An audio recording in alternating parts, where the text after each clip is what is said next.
मसाजो ग्रामस्थांचा सामूहिक आत्मदहनाचा इशारा। देशमुख कुटुंबियांच्या मागण्या पूर्ण करण्यासाठी सरकारला उद्या सकाळी 10 वाजेपर्यंतचा अल्टिमेटम।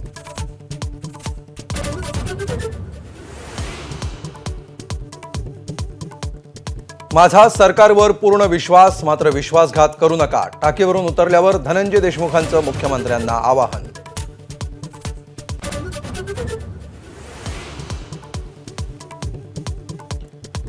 वडिलांच्या हत्येचा तपास कसा सुरू आहे हे आम्हाला कळलं पाहिजे। मुलगी वैभवी देशमुखची मागणी। पोलीस माहिती देत नसतील तर जगायचं कशाला, वैभवीचा उद्विग्न सवाल।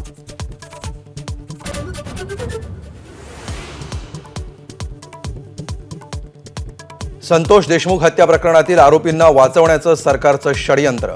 मनोज जरांगेंचा आरोप। आरोपी सुटला तर धनंजय मुंडेंची टोळी संपवू, जरांगेंचा इशारा।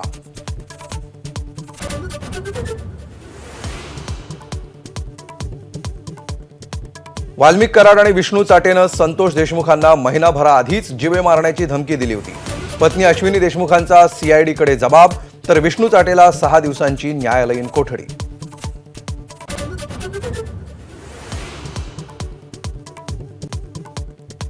तीन ते 4 दिवसांपासून जीवे मारण्याची धमकी येत असल्याचा ओबीसी नेते लक्ष्मण हाकेंचा दावा। जरांगेंच्या समर्थकांकडून फोनवरून धमक्या, हाकेंचा आरोप।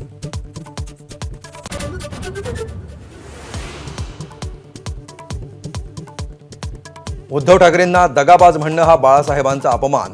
संजय राऊतांचं अमित शहांच्या टीकेला प्रत्युत्तर।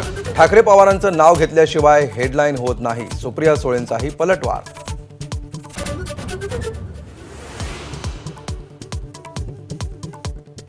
कांद्याच्या दरात 1000 रुपयांची घसरण। संतप्त कांदा उत्पादक संघटनेनं लासलगावातील लिलाव पाडले बंद। कांद्यावरील 20% निर्यात शुल्क रद्द करण्याची मागणी।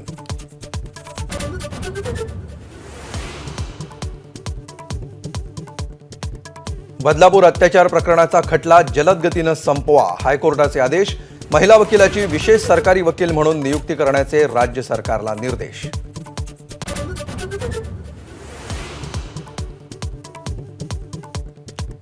अकोल्यात चायना मांजा पायात अडकून महिलेला पडले 45 टाके, तर वसई आणि भिवंडीतही मांजामुळे दुचाकीस्वार गंभीर जखमी।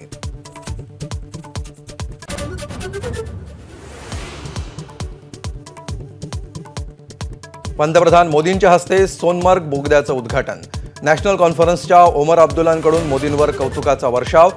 काश्मीरचं हित नको असलेले कधीही यशस्वी होणार नसल्याचं वक्तव्य।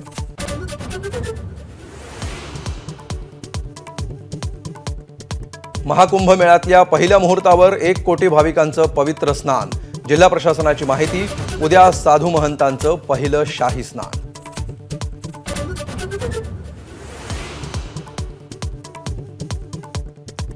सोलापूरचं ग्रामदैवत श्री सिद्धेश्वर महाराजांच्या यात्रेचा दुसरा दिवस।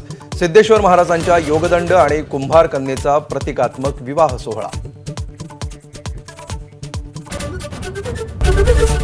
एबीपी माझा, उघडा डोळे बघा नीट।